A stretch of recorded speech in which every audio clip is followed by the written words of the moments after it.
بسم اللہ الرحمن الرحیم۔ السلام علیکم ناظرین 7ویں صدی ہجری کی ایک دوپہر ڈھل رہی تھی کہ درویشوں کا ایک قافلہ مختلف علاقوں میں نیکی کی دعوت دیتا ہوا سندھ کے ایک علاقے میں پہنچا جو ان دنوں برائیوں اور بدکاریوں کی آماج گاہ تھا۔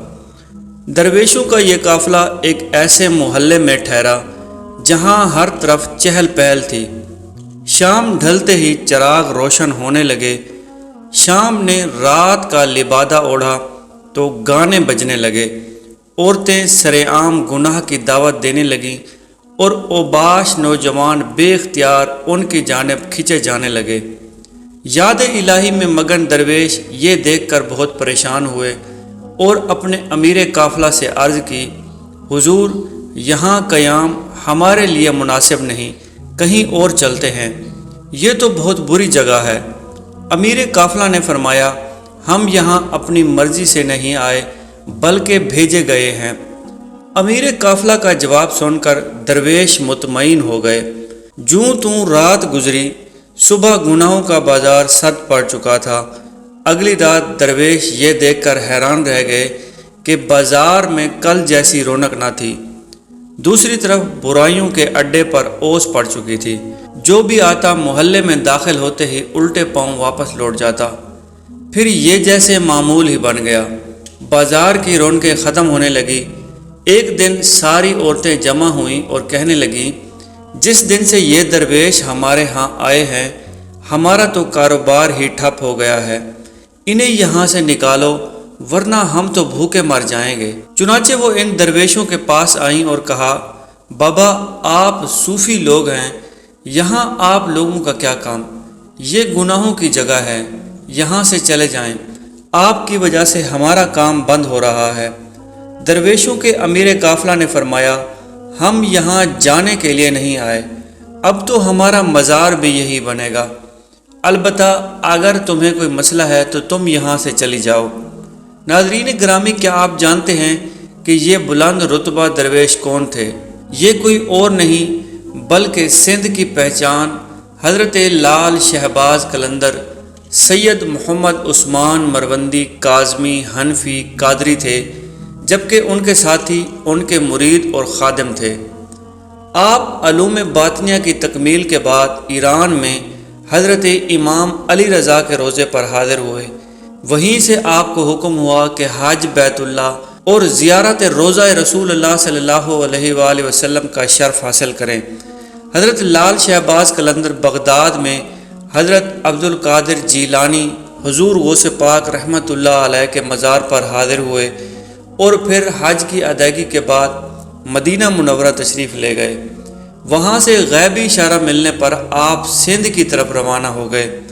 جب آپ وادی پنج گور میں داخل ہوئے تو ایک سرسبز میدان نے آپ کے قدم پکڑ لیے۔ آپ نے یہاں چلہ کشی کی اور اس میدان کو یادگار بنا دیا۔ مقامی مکرانیوں نے اس ویرانے میں ایک فقیر کو چلہ کشی کرتے ہوئے دیکھا تو دیدار کے لیے امٹ کر آ گئے۔ آپ کی عبادت اور ریاضت سے متاثر ہو کر ہزاروں مکرانیوں اور بلوچوں نے اسلام قبول کر لیا اور آپ کے مرید ہو گئے۔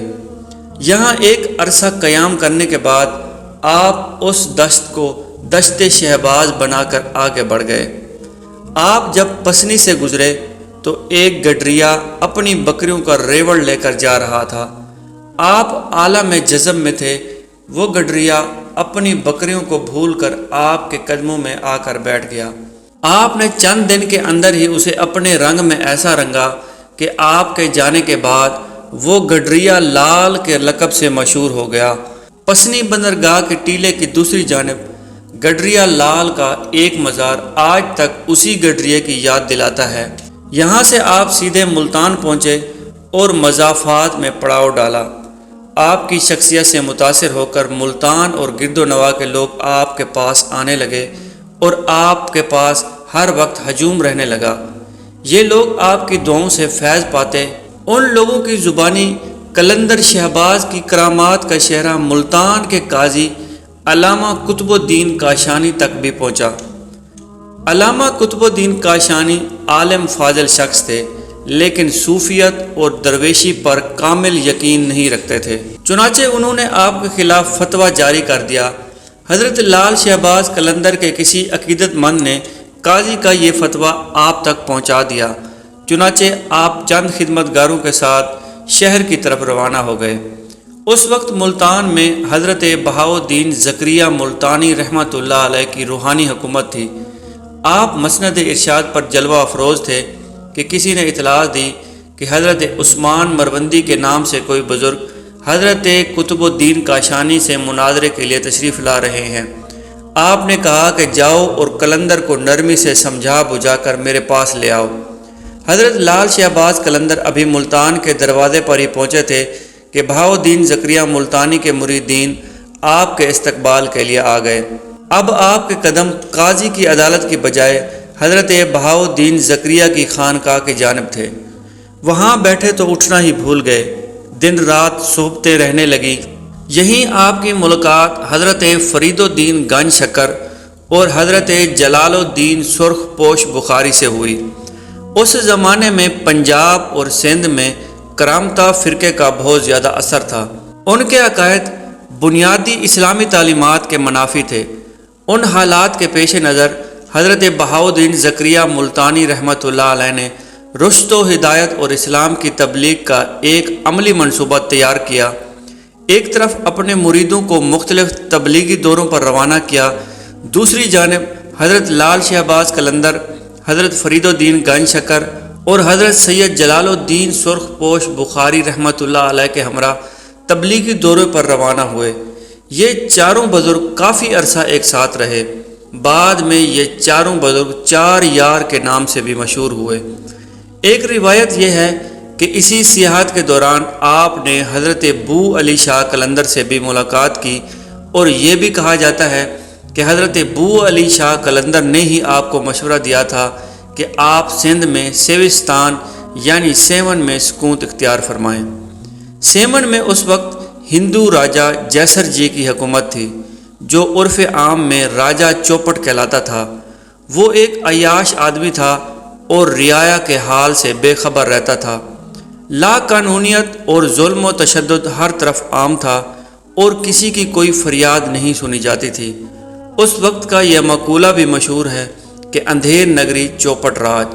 لوگوں کو بے بس اور لاچار دیکھ کر ایک مجذوب جن کا نام سکندر بوزلا تھا، وہ اکثر ایک نعرہ مستانہ لگایا کرتے تھے، میرا مرشد آنے والا ہے، ظلم کا زوال ہونے والا ہے۔ سکندر بوزلا سیوستان کی پہاڑیوں میں عبادت اور ریاضت کرتے تھے۔ ایک رات بزرگ نے خواب میں آواز غیبی سنی کہ ایک مرد قلندر آ رہا ہے جو ظلمت کو نور میں تبدیل کر دے گا۔ پھر اکثر ان کی زبان پر یہ ورد رہتا کہ میرا مرشد سائیں آ رہا ہے۔ مجذوب کی آواز میں ایسی کڑک تھی کہ راجہ کے قلعے کی دیواریں چیرتی ہوئی اندر آ جاتی تھی۔ شروع میں تو راجہ اور قلعہ کے لوگوں نے نعروں کو سن کر نظر انداز کیا، لیکن جب نعروں میں شدت آ گئی تو وہ بھی بکھلا اٹھے۔ ایک دن راجہ کے سپاہی گئے اور مجذوب کو گرفتار کر کے راجہ کے پاس لے آئے۔ راجہ کے سامنے بھی سکندر بوزلا کی زبان پر یہی الفاظ تھے کہ میرا مرشد آنے والا ہے، ظلم کا زوال ہونے والا ہے۔ تو راجہ غضبناک ہو گیا اور اس نے سکندر بوزلا کی کھال ادھیڑنے کا حکم دے دیا، لیکن اس کے نعرے بند نہ ہوئے۔ لال شہباز قلندر اور ان کے ساتھیوں نے ایک میدان میں پڑاؤ ڈالا تھا۔ راجہ نے بہت مغرور لہجے میں اپنے کوتوال کو حکم دیا کہ ان مسلمان فقیروں کو بے عزت کر کے اس کی ریاست سے نکال دیا جائے۔ راجہ جیسر جی کے سپاہی گڈری پوشوں کے خیمے میں داخل ہوئے اور انہیں حکم سنایا۔ گڈری پوشوں نے کہا کہ ہم صرف اپنے مرشد کے حکم کی پابندی کرتے ہیں، اگر تمہیں کہنا ہے تو ان سے کہو۔ راجہ جیسر جی کے سپاہی اسی حالت میں غضبناک لال شہباز قلندر کے خیمے کی طرف بڑھے، مگر اندر داخل نہ ہو سکے۔ سپاہیوں کو ایسا معلوم ہوا کہ ان کے پیروں کی طاقت سلب ہو چکی ہے اور وہ اپنے جسم کو حرکت دینے سے قاصر ہیں۔ پھر جب سپاہیوں نے واپسی کا ارادہ کیا تو ان کی ساری طاقت بحال ہو گئی۔ سپاہیوں نے دوبارہ خیمے کی طرف جانے کی کوشش کی، لیکن اس بار بھی ان کے ساتھ ویسا ہی ہوا۔ مجبوراً سپاہی کچھ کیے بنا واپس چلے گئے۔ راجہ جیسر جی اپنے سپاہیوں کی مجبوریوں کا قصہ سن کر چراغ باں ہو گیا۔ اس نے فوری طور پر اپنے وزیروں، مشیروں اور درباری نجومیوں کو طلب کر لیا۔ نجومیوں نے ستاروں کے چال اور زیچے بنائے تو یکا یک ان کے چہروں پر خوف کے گہرے سائے لرزنے لگے۔ نجومیوں نے راجہ سے عرض کیا، زائچے بتاتے ہیں کہ ایک شخص حدود سلطنت میں داخل ہوگا اور پھر وہی شخص اقتدار کے ساتھ ساتھ آپ کی زندگی کے لیے بھی ایک سنگین خطرہ بن جائے گا۔ شاید وہی شخص ہے جس کے ایک مجذوب شاگرد کو آپ نے قید میں ڈال دیا ہے۔ وزیروں کے کہنے پر ہیرے، جواہرات اور اشرفیوں سے بھرا ایک خوان لے کر شہباز قلندر کی خدمت میں پیش کیا گیا کہ اسے قبول فرمائیں اور کسی دوسری جگہ قیام فرما لیں۔ آپ نے حکم دیا کہ ان جواہرات کو آگ میں ڈال دو۔ خدمت گار نے اپنے مرشد کے حکم کے مطابق خوان اٹھا کر آگ میں ڈال دیا۔ دیکھتے ہی دیکھتے ایک شعلہ سا بھڑکا اور تمام ہیرے، جواہرات اور سونے کے ٹکڑے کوئلے اور لکڑی کی طرح آگ میں جل کر خاک ہو گئے۔ حاکم سیون کا نمائندہ کچھ دیر تک پتھرائی ہوئی آنکھوں کے ساتھ یہ ناقابل یقین منظر دیکھتا رہا۔ وہ سونا جو تپتی ہوئی بھٹی میں بہت دیر کے بعد پگھلتا ہے، اسے معمولی آگ کے شعلوں نے چند لمحوں میں جلا کر خاک کر دیا تھا۔ وزیر حاکم سیون کی خدمت میں پہنچا اور اس کے لال و جواہر کے راکھ ہونے کا پورا واقعہ سنایا تو راجہ اور زیادہ غضبناک ہو گیا اور کہنے لگا، تو بزدل ہے کہ ایک معمولی سی بات سے ڈر گیا۔ میں نے اس سے بڑے بڑے شعبدہ بازیاں دیکھی ہیں۔ میری سلطنت میں ایسے ایسے کامل جادوگر موجود ہیں جو مسلمان سنیاسی کے طلسم کو پارا پارا کر دیں گے۔ حاکم سیون نے اپنے علاقے کے کچھ جادوگروں کو طلب کر کے ان سے مسلمان درویشوں سے مقابلے کا کہا، لیکن ساحروں نے مقابلے سے پہلے ہی اپنی شکست تسلیم کر لی۔ جادوگروں نے راجہ کو مشورہ دیا کہ اگر کسی طرح مسلمان درویش کے شکم میں حرام غذا داخل کر دی جائے تو اس کی ساری روحانی قوت زائل ہو جائے گی اور پھر ہمارے جادو کی طاقت اس پر غالب آ جائے گی۔ راجہ نے ایک روز کسی حرام جانور کا گوشت پکوایا اور کئی خوان سجا کر مسلمان درویش کی خدمت میں بھیج دیے۔ جب یہ خوان حضرت لال شہباز قلندر کی خدمت میں پیش ہوا تو کھانا دیکھتے ہی شیخ کا رنگ متغیر ہو گیا اور آپ نے یہ کہہ کر کھانے سے بھرا خوان الٹ کر دیا، ہمارا خیال تھا کہ وہ کافر اتنی نشانیاں دیکھنے کے بعد ایمان لے آئے گا، مگر جس کی تقدیر میں ہلاکت و بربادی لکھی جا چکی ہو اسے اللہ کے سوا کوئی نہیں ٹال سکتا۔ اگلے ہی لمحے زمین لرزنے لگی۔ سیون شدید زلزلے کی لپیٹ میں تھا۔